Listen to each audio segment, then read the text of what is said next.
Assalamualaikum warahmatullahi wabarakatuh. Perkenalkan, nama saya Diantika dari kelas 12 IPA 1, absen 15. Pengaruh kemajuan IPTEK terhadap Negara Kesatuan Republik Indonesia. Jadi, IPTEK adalah suatu perkembangan ilmu pengetahuan teknologi dari berbagai bidang atau aspek dari masa ke masa. Nah, tidak bisa dipungkiri bahwasannya perkembangan IPTEK bisa memberikan pengaruh terhadap kehidupan bangsa, baik itu pengaruh positif maupun pengaruh negatif. Jadi, di sini saya akan mempresentasikan dampak positif dan dampak negatif dari ilmu pengetahuan teknologi dari berbagai aspek kehidupan. Yang pertama yaitu aspek ideologi. Dampak positifnya dapat mencontoh suatu negara lain dalam menentukan arah dan tujuan cita-cita suatu bangsa. Juga penduduknya bersifat supel dan memiliki integritas. Dampak negatifnya ada prinsip bebas dalam ideologi registrasif, serta setiap negara akan terjadi akulturasi terhadap negara lain. Yang kedua yaitu aspek politik. Dampak positifnya dapat meningkatkan dan memperluas hubungan dan kerjasama internasional. Juga kegiatan komunikasi untuk keperluan politik bisa berjalan secara cepat dan efisien. Adapun dampak negatifnya, munculnya gerakan-gerakan radikalisme, timbulnya unjuk rasa yang semakin berani, dan kurangnya privasi suatu negara. Yang ketiga yaitu aspek ekonomi. Dampak positifnya makin meningkatkan investasi asing atau penanaman modal asing di negara kita. Juga makin terbukanya pasar internasional bagi produk lokal atau hasil produk dalam negeri, serta meningkatkan kesempatan kerja dan devisa negara.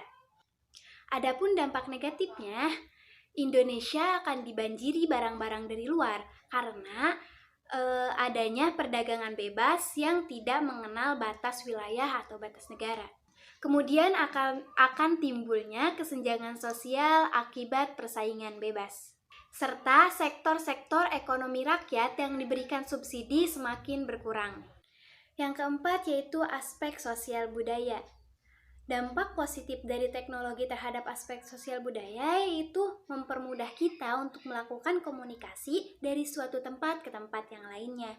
Kemudian, informasi yang ada di masyarakat dapat langsung dipublikasikan dan kita bisa mengetahui berbagai budaya yang ada di luar sana atau di belahan bumi lain. Adapun dampak negatifnya, adanya sikap individualisme, menurun atau melemahnya sikap gotong royong dan tolong menolong, munculnya gaya hidup konsumtif dan selalu mengonsumsi barang dari luar, serta mengakibatkan kesenjangan sosial yang tajam antara yang kaya dan yang miskin. Dampak IPTEK yang kelima yaitu dalam aspek pendidikan.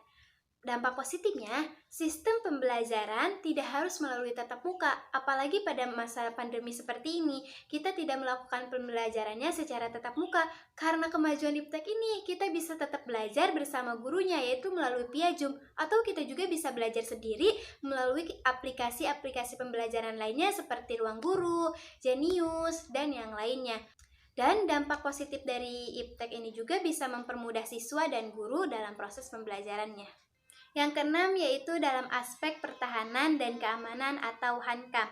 Dampak positifnya menguatkan supremasi sipil, peningkatan akurasi, dan keandalan teknologi persenjataan. Sedangkan dampak negatifnya, penyalahgunaan satelit oleh teroris untuk melacak target kejahatan. Kemudian adanya disintegrasi bangsa dan negara untuk menggoyahkan NKRI. Dan peranan masyarakat dalam menjaga keamanan, ketertiban, dan kedaulatan negara semakin berkurang. Sekian yang dapat saya sampaikan. Mohon maaf bila banyak kekurangannya, baik dari segi penyampaian ataupun materinya. Terima kasih. Wassalamualaikum warahmatullahi wabarakatuh.